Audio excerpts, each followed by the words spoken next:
I feel like Esperanto fails at its goals. Esperanto failed its primary goal. Convoluted and Eurocentric. Extremely Eurocentric. Very bad. First of all, it's super Eurocentric. Overall, this episode is actually great because it makes Esperantists angry. Sexism is just one of the negative results that come from Esperanto's derivational system. Eurocentric, unnecessarily difficult, cringe, xenophobic, homophobic, heteronormative, ableist, etc. Here are some reasons why Esperanto is a great language. Thank you for watching. European zonal auxlangs like Esperanto, hate that.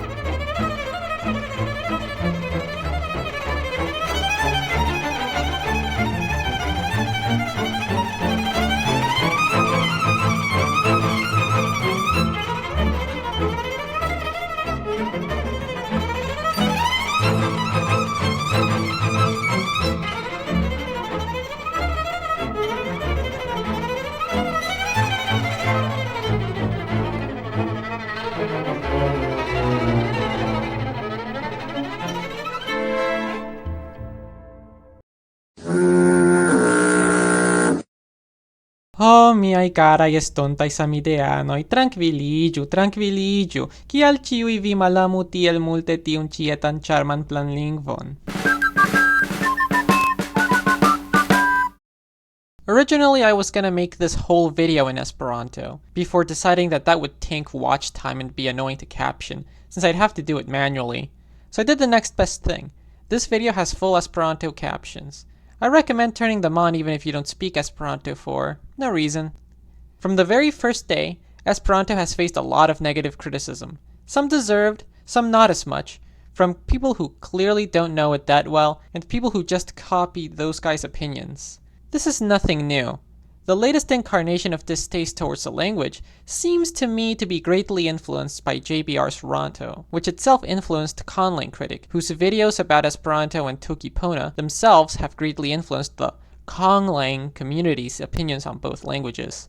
In part because of this, I feel the need to reiterate, even if you've already seen my video on the subject, that Toki-Pona was never meant to be an international auxiliary language, and I feel it'd be terrible for that. It doesn't matter how simple your phonology or grammar are. A language this small, and more importantly, this radically vague, is simply not suitable for the demands of general-purpose international communication. And I'm not going to explain why again, but in short, even if it's technically possible, there's a difference between it being possible and it being suitable. You could probably hammer in a nail by hitting it with your bare fists really hard, but should you? In my personal view, for an IAL to be good, it needs to clear this basic hurdle above all else, and I think Toki-Pona fails. This shouldn't be upsetting to anyone. Toki-Pona's original goals and Esperanto's original goals are completely different. Toki-Pona isn't suitable to do what Esperanto does, and Esperanto is not suitable to do what Toki-Pona does. Just like a hammer is not suitable for eating food and a spoon is not suitable for building a house. Alright, with all that out the way, let's get into it. Alright, so we already know Esperanto's trying to be an international auxiliary language, but what does that actually mean? Today we have a particular idea of what an IAL should look like. Easy pronunciation, vocabulary from as many languages as is reasonable from across the world, things like that. From this perspective, Esperanto strikes the typical Conlang critic as a needlessly complicated Eurocentric mess. But we need to remember that just because Esperanto doesn't align with our notion of what an IAL should be, that doesn't mean it's poorly designed. Interlingua, for example, is even more Eurocentric than Esperanto by virtue of being only Romance. But we must remember when critiquing it that it aims to be understandable without prior study to anyone who already speaks a Romance language, and does a pretty good job. Thus, we cannot say that it has a bad design outright, despite subjectively being inappropriate as an IAL. Thus, before we can even start criticizing Esperanto, we need to know what Zamenhof was going for. Here the Unua Libro and Dua Libro can help us. Here were Zamenhof's goals for Esperanto, straight out of the former. Pause if you want to read. Well, no IAL has achieved 3, but Esperanto is so far the closest. Esperanto has already achieved 2, and 1 is the tricky one, because there's a lot of different ideas as to what an easy language should look like, so let's keep reading. 1 hour? I'm sorry, Zamenhof, but that's just not true. Well, other than that weird claim, this is pretty reasonable. The grammar should strike a balance, simplified but at the same time clear, exact, and flexible. Zamenhof even hoped that someone who doesn't know any Esperanto should be able to understand it by just literal translation into their language. A laudable goal in a time before machine translation, and one that makes a context-dependent design immediately unsuitable. And the vocab? Well, by learning just a few words, originally 900, including all the grammatical things, and the prefixes and suffixes, someone should be able to form the rest of the words themselves. Sounds kind of familiar. Very well. Anything else we should know? Let's check out the Dua Libro. What do we have here? Instead of analyzing whether or not I created the lexicon well, and whether or not it could be made even more comprehensible and practical, they say it should be made of Sanskrit roots, or words taken as a mix of all the languages of the world. The language would lose a lot from this, by becoming totally incomprehensible. But what would it gain, other than an unnecessarily scholarly exterior? They always forget to ask themselves this.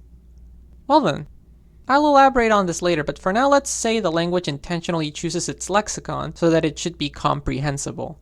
Great, so we have our goals. Let's dive into the language. I might agree that the phonology might be the weakest point of Esperanto, but it's not that bad. The main complaint is that the phonology is too hard, but Zamenhof never mentioned pronunciation as one of the aspects that should be easy. So perhaps he designed the phonology with something else in mind. And here's where the thing about a comprehensible lexicon already becomes relevant. French, German, English, and Italian were major vocabulary sources for Esperanto. If we interpret comprehensible as meaning recognizable, already this justifies having a relatively large phonology with lax rules to make sure these words can be brought in without butchering them too much. Restrictive phonotactics in inventories can severely hurt recognition of words. So, is this consonant inventory good for preserving the sounds of these languages? Yes. If we look through all these languages, we see that Esperanto has most of their sounds, the most notable exceptions being arguably the w sounds, and the dental fricatives in English. Conversely, we can put together Esperanto's consonant inventory using only sounds from these languages. There are many cute frauds out there who criticize Esperanto's phonology for basically just being Polish. This is a very superficial comment. It's true that Poles will know how to pronounce more of the sounds in Esperanto right away, compared to speakers of any of the languages I previously mentioned. But Polish has a whole set of affricate distinctions that Esperanto simply doesn't have, and neither set has the same exact pronunciation as ideal Esperanto. Now, compare Esperanto's consonant inventory with Italian. Much closer overall match. The only sounds in Esperanto that are missing in Italian are h and ch, and maybe something with j, while Esperanto has almost every sound in Italian. The h isn't a particularly bad addition either, since it can be used to help keep certain words recognizable. So even if Esperanto's phonology really is just based on a handful of Eastern European languages, the situation is not as dire as it first seems. I still think it's a somewhat reasonable inventory for the goal of keeping words from all these languages comprehensible. Where I do admit the phonology gets kinda Slavic is in certain consonant clusters, particularly st and kv, with the latter being a bit harmful for recognition in writing. But this doesn't tell the whole story. Most roots in Esperanto aren't this tricky to pronounce. A very large portion of the words are just CVC. There's a reason Esperanto sounds like Spanish, not Polish, to so many people. Do you know Esperanto? He sells me weed. There's also the fact that even if someone doesn't nail the pronunciation perfectly, context can often help distinguish. The more precise vocabulary and grammar means that context dependence isn't as much of a problem as in other conlangs. If a Spanish-speaking Esperantist comes up to you in preparation for a pizza party and says, "La libero alvenos post malpli olunu horo," you'll probably understand that they meant the delivery will arrive in less than an hour, not freedom will arrive after less than one chorus, despite the fact that they're merging the only sounds that tell those words apart. Also, at the time Esperanto was created, most communication in it would have been written, so arguably the written language was more important than the spoken one. Now, I know what you might be thinking, but aren't a lot of Esperanto words borrowed based on spelling rather than pronunciation? What about those? Well, we'll talk about those in the section about...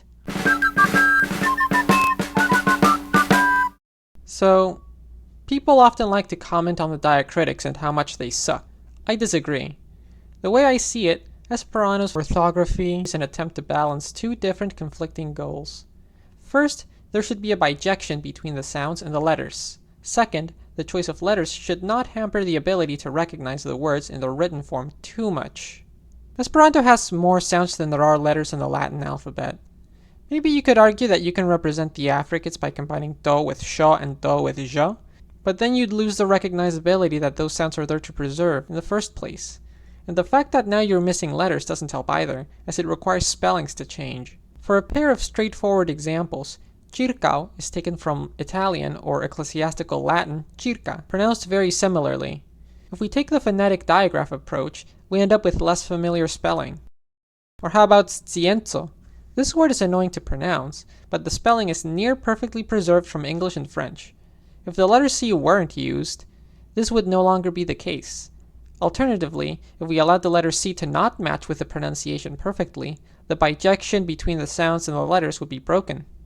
Using recognizable digraphs like sh for sho would also screw up the correspondence, since you'd have to know when it's pronounced sh and when it's pronounced sh. This might not be a huge problem, but it is an avoidable one. While the Fundamento does explicitly allow the use of digraphs like these if you're having trouble, there's a reason the diacritics are recommended. So, is the end result perfect? No, of course not. You could argue that by trying to do both things at once, the orthography ends up not being very good at either thing, and I think that's a fair criticism. But that's not the critique you often hear. The critique you often hear basically boils down to, I am an English speaker living in a post-ASCII world, and I think diacritics are inherently bad. Alright, so what about the way the letters actually look? Well, let's take a look at wo, because this is probably the most picked on letter in the language. I think it's fine. Among the 4 languages I mentioned, when Esperanto was created, the W was only in 2 of them, and they both disagreed on how to pronounce it. In English it's W, but in German it's V. On the other hand, everyone agrees on the sound the letter U makes.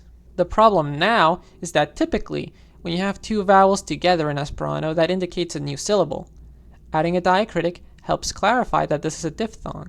And diphthongs are the only time this letter really shows up, by the way, outside of pronunciation guides, goofy interjections in the name of the letter. So it's not actually that dissimilar to the IPA after all. What about sho? Doesn't it make more sense to have it be like a Z? No, it's also fine. Keeping spellings recognizable was the goal, and this choice is in line with that. Given its purpose, the only problem I see with it is that it isn't used more often. Like, why is Japano not Japano? That would keep the spelling recognizable, while making it sound more like the English Japan, French Japon, and even Mandarin日本. And what about the choice of a circumflex? Simple. French was the dominant language of the time, and many French typewriters could type circumflexes on any letter. Qui est l'accent, puis on appuie sur la touche. So, while you can call this decision dated, you can't call it objectively bad. Not to mention that this doesn't even matter in handwriting. And sure, you can complain that the orthography was designed for the technology of the dominant power of the time. Come on, man, you try to make an international language to foster world peace and international communication, and you immediately concede a huge part of it to colonial France? But you don't get to immediately after also complain that it isn't designed for the technology of the dominant power of our time. It's actually hilarious because a lot of modern operating systems can't even handle these diacritics, which makes everything even more inaccessible. Just like you don't get to complain that the vocabulary is Eurocentric. First of all, it's super Eurocentric. Most of it's from Romance languages. And then complain when it isn't. On top of that, Esperanto kinda just ignores various words that are pretty international, like hospital. Or complain about how the part of speech endings take away variety from the word endings. And then also complain about the variety in the word endings. Maybe if you get me a glass of milk, I'll be happy. I hate milk. The one thing I will admit is that the use of a bowl instead of a circumflex for wo, which I'm told is based on Belarusian, kinda screws up the whole typewriter thing. While I like how it looks and I guess it clarifies that it's not really a different sound, I still admit it was a bit of a bad call. Anyways, now that that's out of the way, let's get into the... I don't really know what to say about the grammar. Zamenhof wanted to simplify it without sacrificing its clarity, flexibility, or precision, and I think he did a pretty good job. There's only like 17 inflectional suffixes in the whole language, and I feel that Zamenhof made the most out of them. And before you say that's still too much, The 4 part-of-speech endings in particular do not have European equivalents to my knowledge, and serve a similar purpose to word order and the li and e particles in Tokipona. They help clarify the role of a word in the sentence, and narrow down meaning. And these all have the same pattern with the vowels, which helps with memorizing them. So I guess I'll focus on 2 common criticisms, the accusative case and the verb tenses. Having a fixed word order is kind of the antithesis of flexibility, and word orders can vary wildly across languages, so I think wanting to free up word order is a reasonable goal. I know the free word order stuff is kind of a meme, but we must remember that strict word orders are not inherently easier than free word orders, especially for people coming from heavily inflected languages, or with fixed word orders that are significantly different. I myself have seen really new Tokipona speakers forget that adjectives come after nouns in Tokipona, for example. Having an accusative case lets you pick between SVO, SOV, VSO, whatever. And yes, in practice everyone mostly uses SVO, but that doesn't change the fact that flexible word order is more forgiving to beginners and gives advanced speakers the ability to better fit their words to poetry, or emphasize certain things. Some say you can't have both at the same time, but I disagree. Thing is though, if you want to have free adjective order at the same time, you also need adjective agreement with nouns, so you know what's modifying what. Agreement also gives redundancy, which can be helpful. There's also the fact that the accusative is used for other things too, like disambiguating certain things, or marking direction. So Esperanto really puts the accusative to work, which is consistent with the goal of a simple yet flexible grammar. Even if these features are actually from Old Sorbian or whatever, and even though none of my other languages have it, I still think it's a nice touch that saves on vocabulary while helping clarity and precision. What about the tenses? Some languages don't have tenses. It's bad! Well, I'm not as much of a linguistics nerd as some people watching this video almost certainly are, so I'll stick to what I know. Assuming my Mandarin isn't absolutely terrible, if I want to say I will never eat beef, that's 我永远不会吃牛肉. These are the bits that indicate will never. If I want to say I have never eaten beef, that's 我从来没有吃过牛肉. These are the bits that indicate have never. Do you see the problem? Mandarin might not have tenses, but it compensates with more vocabulary, and one of Esperanto's original goals was to minimize the amount of vocabulary. Contrast with Esperanto's mi neniam manĝos bovaĵon and mi neniam manĝis bovaĵon. No change in vocabulary. Notice also that Esperanto lacks a complication both English and Mandarin share, which is aspect. Esperanto doesn't really mess around with aspect too much. There's stuff like compound tenses, but in my experience they're not super important. While you could say mi estas manĝanta sandviĉon to indicate that you're eating a sandwich in Esperanto, it's normal to just say mi manĝas sandviĉon. In English or Spanish, not so much. If you want your language to be precise and resilient to word-for-word translation, but you don't really have aspect, I think tenses are a reasonable thing to have. And while I do think having tenses on the participles is a bit excessive, they can help with derivation, again cutting down on the number of words you need to learn. Alright, let's move on to the big one. At long last, the time has come to address some of the biggest issues people have with Esperanto, in order from least to most pervasive. Country names. This is the easiest one to dismiss. It makes sense to use exonyms if you want to maximize recognizability. Some silly billies complain that the country name endings io, lando, and stano are irregular. Even though you actually get to pick which one you want to use, I still agree this sucks. But in unreformed Esperanto, this isn't a problem. The ui suffix might be old-timey, but it's in the fundamento, so you can still use it, and some still do. The other big complaint is that sometimes you have to add ano to the root that refers to the country, while other times you have to add uyo to the root that refers to a person from that country. This too is a non-issue. Putting aside the fact that it's not random, because of the way Esperanto works, there's nothing stopping you from just remembering all the country names as if they were one root, adding ano to everything, then backforming from uyo if needed. In fact, if you just want to talk about someone from a particular country, the uyano forms might actually be the better option. For example, Ruso means an ethnic Russian, regardless of where they actually live, while Rusuyano can mean a citizen of or anyone living in Russia, regardless of ethnicity. But hey, don't take my word for it, it's right there in La Fundamento. Gender. This topic is annoying, so let's make it quick. The choice to have multiple third-person pronouns is consistent with the goal of making the language good for literal translation, since they make it easier to tell who's doing what to whom. The choice to make them gendered is in line with what most European languages and some major non-Indo-European languages do, so it's a decent option if you want the system to be easy for a very large amount of people.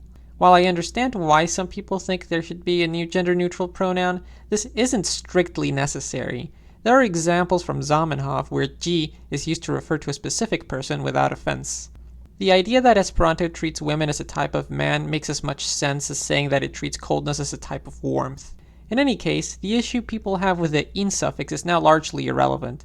Unofficial suffixes and words are used in Esperanto all the time. There is precedent for new suffixes being made official. Most words and suffixes for people can also be used gender-neutrally, and the each suffix doesn't contradict the fundamento, so you can just use it whenever you want, it doesn't matter. Some roots in the fundamento are explicitly defined as male by default, but you can use each for them anyways, and there's precedent for fundamento roots acquiring new meanings. The only thing that would totally uncontroversially be against the fundamento would be saying that you can't use patro for a male parent, but using patro gender-neutrally wouldn't do that.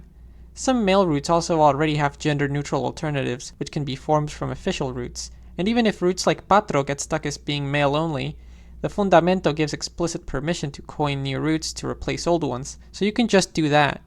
Just remember that, as with any other language, you shouldn't expect Esperantists to change the way they currently speak without learning the language yourself and using those changes yourself.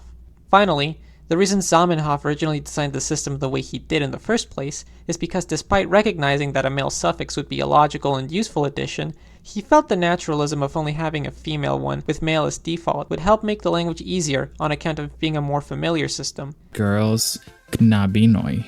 Knabo, knabino.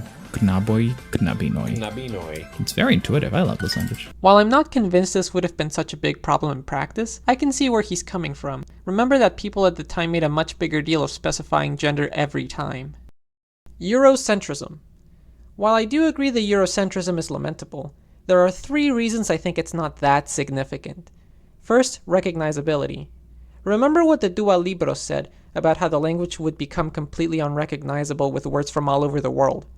While I'm not 100% sure what he meant by that, I'm going to be charitable because I do think there's a point to be made. Suppose that the language was made with words from all over the world in roughly equal proportions, or in proportions that account for which languages have the most speakers. While such a language would in fact be a lot more culturally neutral and fair to everyone, it would also ensure that pretty much everyone has to learn most of the vocabulary. The Europeans would need to learn a ton of Arabic and Chinese words, the Chinese would have to learn a bunch of Hindi and Swahili words, and so on. Such a vocabulary would put everyone at a disadvantage. So let's say that instead of wanting to have the fairest distribution of words, you want to have a collection of words that will, quote, offer no difficulty to a well-educated person, end quote. While I do admit that sounds a little bit elitist, let's recognize the reality of the situation.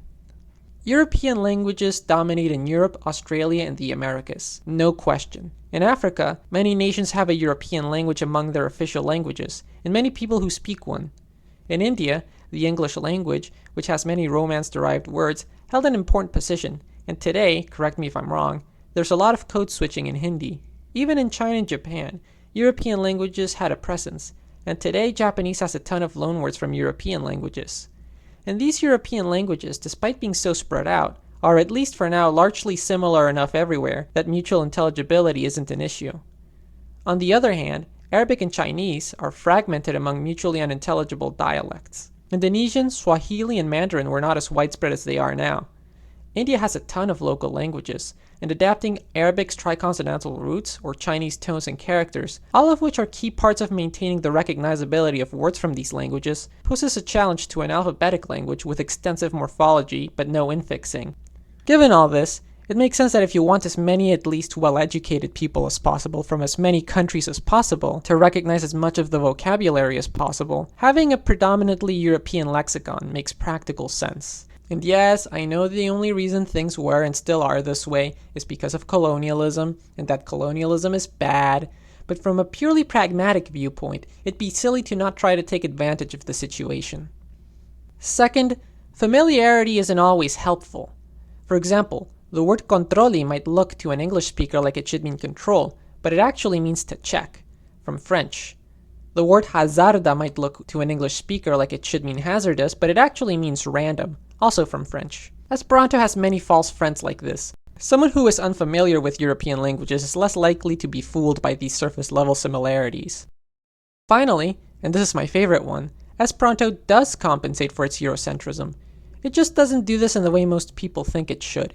These days we have the idea that conlinks with European words should compensate by also including words from all over the place. Esperanto instead chooses to compensate through its word-building system. Let me put it this way. Imagine an IAL based on Mandarin that still has tones and Chinese characters. Such an IAL would undoubtedly be a lot harder for Europeans than for East Asians.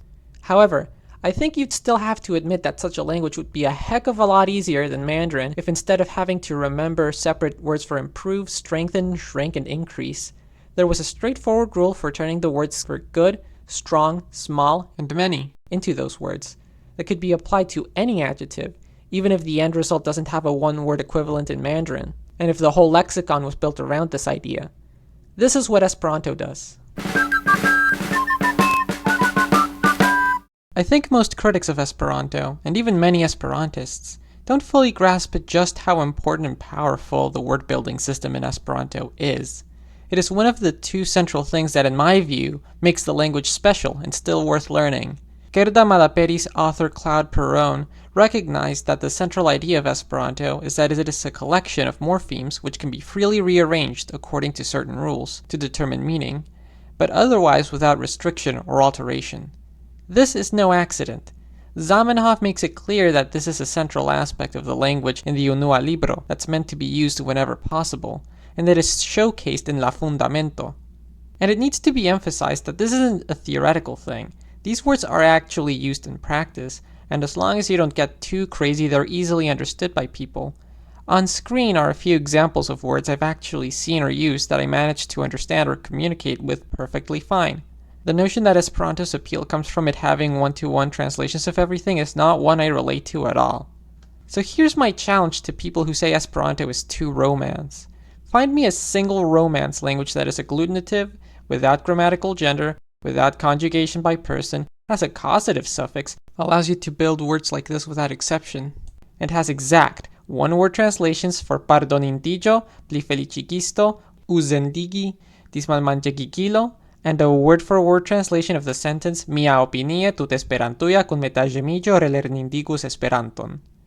Alternatively, it might be time to consider that Esperanto isn't as Romance or even as European as you thought, and that you've been judging a book by its cover this whole time. And yes, the system does have flaws, and after more than 100 years of use, some things have lexicalized in ways that don't always make perfect sense, which I accept, but the flexibility means that circumlocuting around these flaws isn't very hard at all. So I rest my case. However, as much as I like the word-building system, its existence is also the main motivator for my single biggest criticism of the language. Remember how I said earlier that Europeans might be fooled by Esperanto's European facade? Well, it seems like because of that, many Esperantists don't seem to realize what kind of language they're speaking.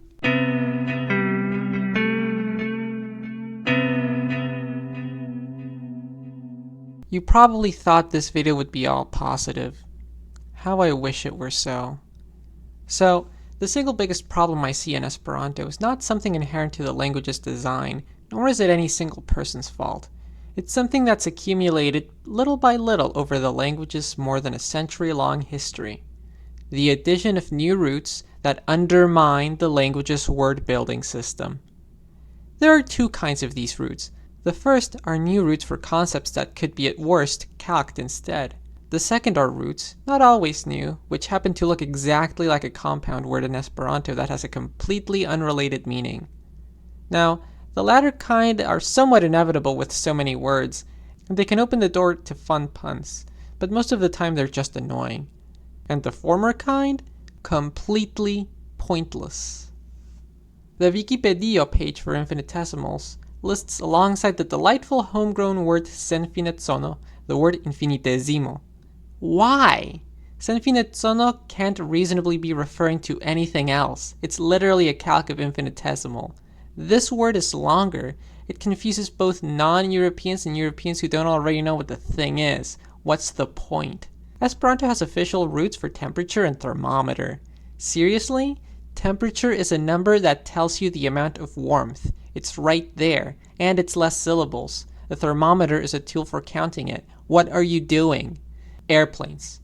Flying vehicles, folks. Why'd you add a new root for it? Why'd you add 2 new roots for it?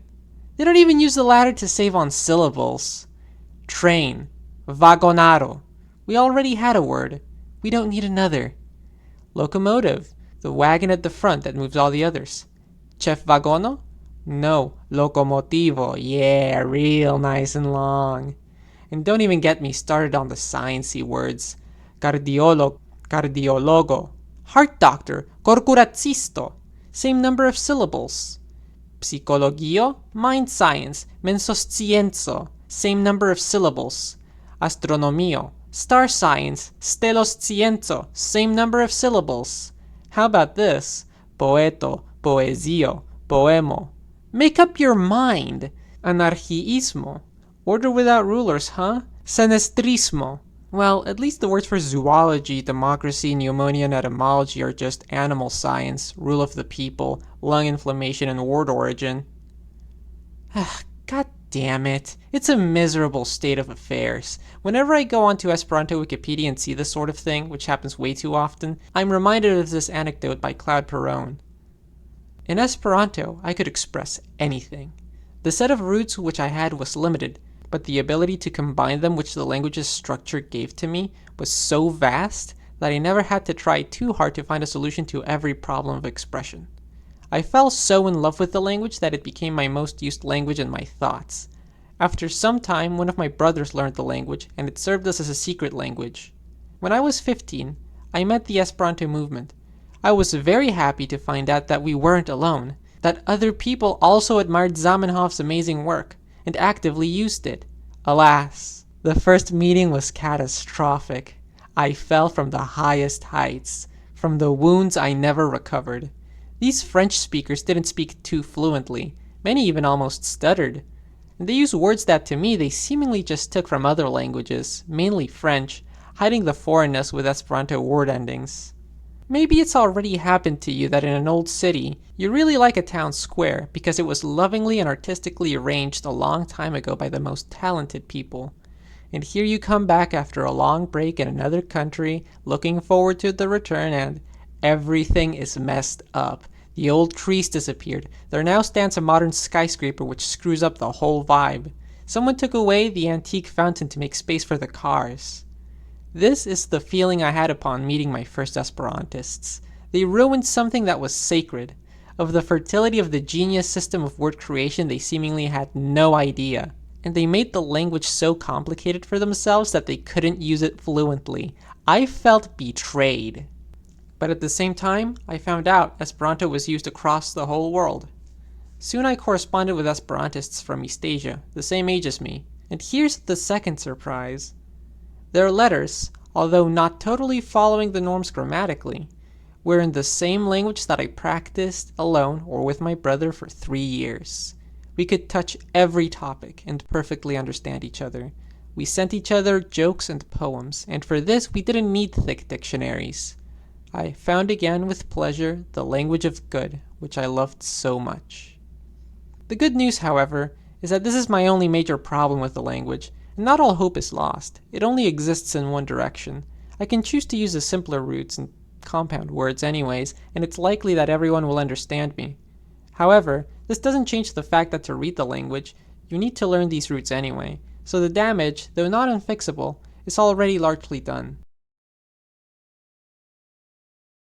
So, I didn't learn Esperanto because I wanted to help it become the international language. While I wouldn't actively oppose it becoming the world's second language, I don't think it's worth the effort to actively try to make it so. The concept of an IAL is kinda doomed from the beginning in my opinion, and the whole discussion of whether or not Esperanto would be good is a purely intellectual one. The fact of the matter is that most likely no IAL will succeed, and I feel that Esperanto will keep the title of the one that got the closest. Whether you like him or don't like him, is nothing you could do about him because he's number one. Whether you like him or don't like him, is nothing you can do about him because he's number one. The thing that made me originally interested in the language was something else. Back in 2017, I, for evil reasons, independently had the idea to make up my own language, so I decided to look up the concept online to see if anyone had tried it already. It didn't take long for me to eventually run into Esperanto. I immediately found the concept appealing. While the idea of an IAL did seem pretty cool to me, and I appreciated the word building system then, by far the biggest thing that caught my interest is that this language, invented by an irrelevant eye doctor in a dump in 19th century Poland, ended up being considered by the League of Nations, surviving persecution under the Soviets, Nazis, and others, and becoming a fully fledged language with a presence on Google Translate, more Wikipedia articles than Greek or Hindi, and an enduring community that includes about 1,000 native speakers. Those are the two things that attract me to Esperanto: its word building system and its history. No other conlang has a history like Esperanto's, and no other conlang will have a history like Esperanto's anytime soon. From this perspective, the diacritics, the Eurocentric vocabulary, whatever, these are not flaws. They are a record of the time when the language was created that has survived until today. It is for this reason that other IAL projects, be they ROMlangs like Interlingua or Lingua Franca Nova, modern Oxlangs like Lingua de Planeta, Mini, Kokanu, and Globasa, or Esperantitos like Ito, simply do not appeal to me. Even if they copy the agglutination or correlatives, they're still ultimately just copying the original, while still lacking the history, uniqueness, and large user base that makes Esperanto so much more lively in my eyes. Most Oxlangs, which tend to be considered better than Esperanto, make similar decisions about phonology or grammar, and as a result they all end up kinda looking the same. Boring. So here's my call to action for you. If you like the idea of a language where you can make more complicated concepts out of simpler ones, but want that to be something that works with you, not against you, and you feel that other languages don't let you do this in a way that feels comfortable, and you feel that conlangs with a history behind them, fictional or real, are more interesting than random IALs that appeared on Reddit 2 months ago, try Esperanto. Perhaps you'll like it more than you initially thought, or perhaps you'll think that it really does suck and you don't care, and that's fine too. At least you'll have come to your own conclusions. As for the annoying situation with too many roots, well, I've been working on a minimal set of roots for personal use, largely modeled off of the Academy of Esperanto's own set of basic official roots, but with a number of things cut away, which others who are interested in keeping the number of roots they use low will be welcome to use for themselves as a reference or as learning material. Once I finish it, that is. Links to that in the description. All that in mind, I'd say I like Esperanto more than I like Tokipono, making it the best interlang reviewed so far. Ĝis la revido, samideanoj, ĉiam antaŭen.